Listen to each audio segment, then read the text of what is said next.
atas perintah Ibtu Rudiana kan? Ada apa? Kok presiden kita belum melek juga? Bu Widya ngamuk geram Ibtu Rudiana, otak pelaku rekayasa kasus Vina masih dilindungi Kapolri. Sebelum lanjut, jangan lupa untuk like, follow, subscribe, dan share, karena berbagi itu indah. Halo, selamat datang di channel Suara Hati Sang Istri. Reaction kali ini kita mengikuti update dari Ibu Widya yang sedang ada kesempatan untuk klarifikasi bersama pengacara Tony yang berhasil membebaskan Peggy Setiawan kemarin ya. Dan di sini Ibu Widya menceritakan kronologi yang sebenarnya pembunuhan Vina itu seperti apa sih, beruntutan dari awal sampai akhir. Mungkin yang penonton belum tahu di awal seperti apa kasus Vina ini viral, terjadinya seperti apa. Mungkin Ibu Widya ini kayaknya tahu persis deh kejadian pembunuhan Vina. Kita simak ya. Yang katanya dulu ya mereka itu menggunakan jabatannya untuk menangkap 7 pelaku ya, itu sekarang dimintai keterangan oleh seorang pengacara ya, tapi menolak. Nah, Pak Ibtu Rudiana, saya bukan siapa-siapa ya. Kunci semua kasus Vina ini adalah Ibtu Rudiana dan kawan-kawan ya, ketika 2016 lalu. Pada kala itu ya, yang namanya menangkap pelaku sajam dibawalah ke ruangan yang namanya di kantor Bapak ya, di kantor reserse narkoba pada waktu itu. Jadi 7 tersangka ini dipaksa untuk mengakui perbuatan tersebut. Dari kasus sajam dialihkan ke kasus pembunuhan. Kejam sekali Pak Rudiana ya. Kemudian nih Pak Rudiana dimintai keterangan oleh yang namanya media, begitu juga pengacara, menolak. Mau asalkan pengacara ya menggiring opini untuk menetapkan Peggy Setiawan sebagai tersangka. Ada apa Pak? Ya, ada apa? Saya tuh curiga banget ini orang ya, sama persis ucapannya dengan Putri. Kalian mencurigai saya, ya kan? Justru saya yang curiga sama Putri. Ya, ada apa gitu? Ya kan? Mau dimintai keterangan, penjelasan, asalkan dengan syarat bahwa Peggy Setiawan Kuli Bangunan itu ditetapkan sebagai tersangka. Aduh, semakin tegang dan seru ya dari informasi Ibu Widya ini, sampai mengetahui letak CCTV. Lalu kalau bisa dirunut lagi, itu ada dari Indomaret sampai Alfamart yang tadi disebut, itu mungkin bisa membantu CCTV kendaraan apa saja yang lewat di situ. Dan diinfokan lagi, yang menyembunyikan bukti dari CCTV itu katanya lebih pintar atau lebih sigap, cepat, gercep, sampai CCTV itu sekarang tidak bisa terungkap. Kita saksikan lagi ya. Terus Bapak Rudiana akan menciptakan bukti baru gitu, merekayasa bukti-bukti yang ke depan untuk menjerat dia agar kuat menjadi sebagai tersangka. Pak, Bapak juga akan mati, Peggy Setiawan juga akan mati ya. Pengadilan dunia nggak begitu panas Pak ya. Ada apa ini sebenarnya? Skenario apa yang dibuat? Ya diawali, kalau memang kita nggak boleh sindir-sindir, saya terutama ya, ada orang dulu mengangkat film Vina, katanya mereka lah yang nonton sampai habis di bioskop, kemudian mereka lah yang meminta ke keluarga Vina itu ya mengangkatnya kembali ya, mencari pelaku ya kan. Tapi ya betul mereka mengangkatnya, meminta data yang namanya narkep. Haep, Linda dan Melmel ada di tempat pada saat pembuangan. Sangat mengerikan ya. Dan kenapa kasus ini jadinya makin berbelit ketika kesaksian Haep itu akhirnya membantah bahwa Peggy Setiawan akhirnya dibebaskan. kan kesaksiannya bisa jadi palsu atau menyembunyikan yang sebenarnya siapa pembunuh Vina dari sisi saksi Aep. Lalu Mel juga sampai sekarang nggak muncul lagi ke media, apalagi Linda juga nggak muncul ke media. Kenapa ya, mereka pada kemana ya? Kita simak lagi. Sama kasus ini ada hubungan gitu Pak. Saya dengan keras lantang bahwa semua kunci kasus Vina ini adalah Ibtu Rudiana dan kawan-kawan. Ya, saya dari selama kasus ini saya angkat, ya, orang tua Eki lah yang harus bertanggung jawab atas kematian yang namanya Eki dan Vina. Ya, saya yang banyak intimidasi loh. Saya yang banyak diintimidasi. Bukan hanya di kalangan putri. Ini kita harus curiga. Ada apa? Gitu. Mau diwawancarai? Ya, betul dugaan saya kalau memang ya ada penyidik ya di kalangan Polda Jawa Barat khususnya ya.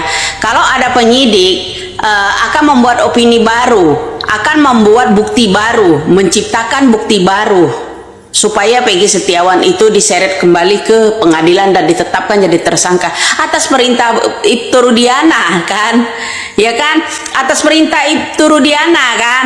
Ada apa? Kok presiden kita belum melek juga, Bapak Kapolri kita belum melek juga dari kasus ini? Keras dan lantangnya tidak ada gitu sama sekali. Ya, justru saya tak pernah henti-henti walaupun di media sosial. Ada pula orang komen di situ ya, kamu hanya koar-koar. Tanpa saya koar-koar nggak akan tahu ya rekayasa siapa dan siapa kasus ini. Kasus ini ya di awali yang mana Ibtu Rudiana dan kawan-kawan. Titik-titik itu yang namanya titik-titik satu lagi kawannya. Ya, jadi kalian harus lebih jeli. Bapak juga harus menciptakan keadilan, Pak. Jangan menutup-nutupi seperti ini. Dimintai keterangan sama media, awak media juga lari. Kemudian diminta juga keterangan, ya, minta ditemui sama pengacara, menolak. Kemudian dia menjawab pula begini, dia akan mau ya,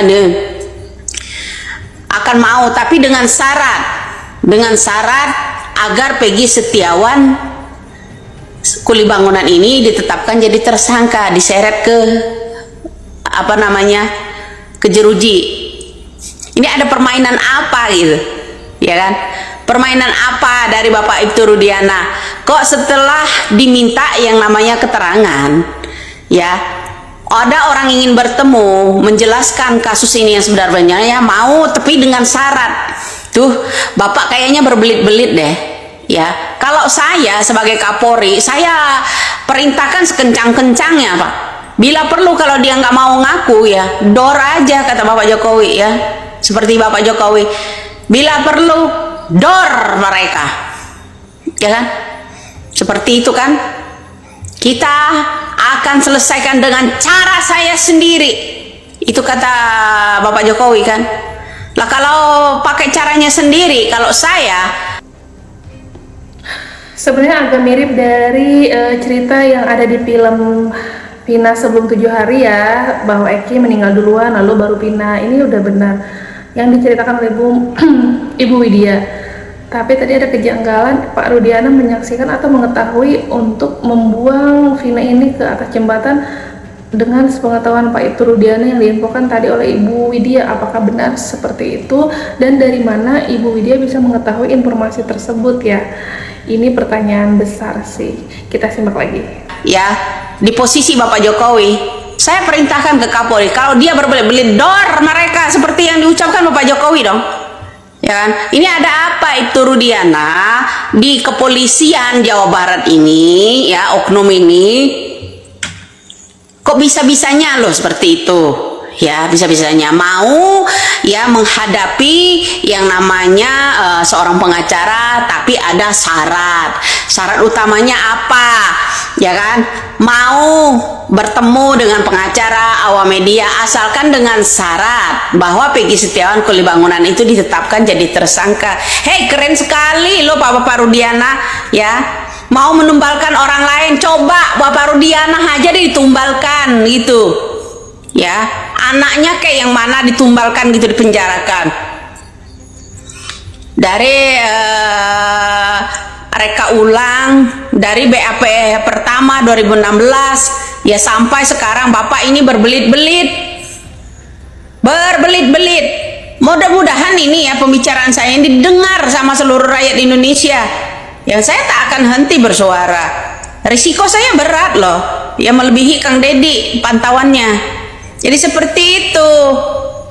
Ya, ada pula orang yang komen di situ, kamu jangan berbuat politik di sini. Ini bukan urusan politik, urusan rekayasa. Ya, rekayasa seorang oknum polisi terutama dari Rudiana menciptakan selalu barang bukti, diciptakan baru lagi, termasuk namanya 7 tersangka dari kasus Ajam, 1 orang menjadi 7 orang, ya kan? Disuruh ya kurang itu juga anggota itu yang dipidanakan itu sampai seumur hidup. Tega kali ini yang namanya Bapak Rudiana. Ya Bapak Rudiana, Anda itu ya manusia berhati binatang. Binatang aja masih melindungi loh sama orang-orang baik, sama yang namanya sesama binatang kalau memang mulia. Ya seperti itu. Jangan bersikap seperti binatang buas begitu. Ya, yang namanya HAM kita, hak asasi manusia, kita harus punya peri kemanusiaan, Pak. Ya jangan menumbalkan orang lain ya demi mempertahankan jabatan Bapak. Ini saya terakhir kali nih singgung yang namanya Pak Rudiana. Ada apa ini Pak Rudiana mau dimintai keterangan, mau menemui yang namanya pengacara, tapi harus pakai syarat orang. Ya, permainan apa ini? Ya, harus memakai syarat. Syarat itu utamanya adalah asalkan kalian mau yang namanya menetapkan Peggy Setiawan Kulibangunan itu sebagai tersangka. Keren kali, Pak. Perang dunia kedua ini ya, dunia kelima malah ini Indonesia. Kalau Bapak kekeh mau menciptakan yang namanya mau nemuin yang namanya pengacara atau awak media, asalkan ya ada syarat utama apa, yaitu Peggy Setiawan Kulibangunan itu ditetapkan jadi tersangka. Nggak lucu lah Pak ya, karma pasti berlaku Pak Rudiana ya. Ini kok saya juga agak curiga sama Putri ya. Rudiana ini ada jejer-jejer, dia belum pernah loh angkat nama Rudiana di publik. Ada apa Putri, kamu tidak berani kamu angkat nama Rudiana di publik ini? Ini benar-benar hak asasi manusia dipertaruhkan ya, apalagi tadi 7 tersangka kan dinyatakan seumur hidup untuk kasus Pindah Cirebon ini. Kalau 7 tersangka itu bukan pelakunya, nggak terbayang gimana rasanya seumur hidup di penjara tanpa ada salah gitu kan di kasus pembunuhan Pindah Cirebon ini. Ayo, ini masih ada kesempatan kalau memang kasus Pindah ini kedepannya bisa diselesaikan. Masih ada tugas netizen untuk mengawal terus, terutama kasus pembunuhan Pindah Cirebon ini, untuk saksi dan buktinya harus lebih diperkuat lagi, harus ditemukan, terutama ya yang aslinya ini ditemukan lagi. Jangan ada rekayasa lagi, jangan sampai kalau yang disebutkan dari Bu Widya adanya rekayasa di bukti ataupun saksi. Gimana nasib kedepannya kita untuk mempercayai keadilan di negara Indonesia ini? Dan tampaknya Ibu Widya ya, maksudnya terkesan sangat kesal dengan itu Rudiana. Apakah itu Rudiana sejahat itu? Apakah itu Rudiana selicik itu? Dari pesan terakhir Ibu Widya, petunjuknya adalah dari awal pengacara Putri yang menjebloskan Peggy Setiawan menjadi tersangka di kasus pembunuhan Pina, dan ternyata Peggy Setiawan itu tidak bersalah. Tapi itu Rudiana akan memberi keterangan kalau Peggy Setiawan dijadikan tersangka. Semakin rumit dan pastinya akan semakin panjang kalau dari sisi bukti asli ini belum dikeluarkan. Kita simak aja nanti ke depannya ada update terbaru apa lagi dari kasus pembunuhan Pindah Cirebon ini. Ayo beri tanggapannya di komentar, diisi komentarnya, tolong beri doa juga semoga kasus ini menjadikan contoh ke depannya, jangan sampai masyarakat Indonesia tidak mendapatkan keadilan ya. Dan terima kasih yang sudah menonton channel Suara Hati Sang Istri. Dan saya tutup, wassalamualaikum warahmatullahi wabarakatuh.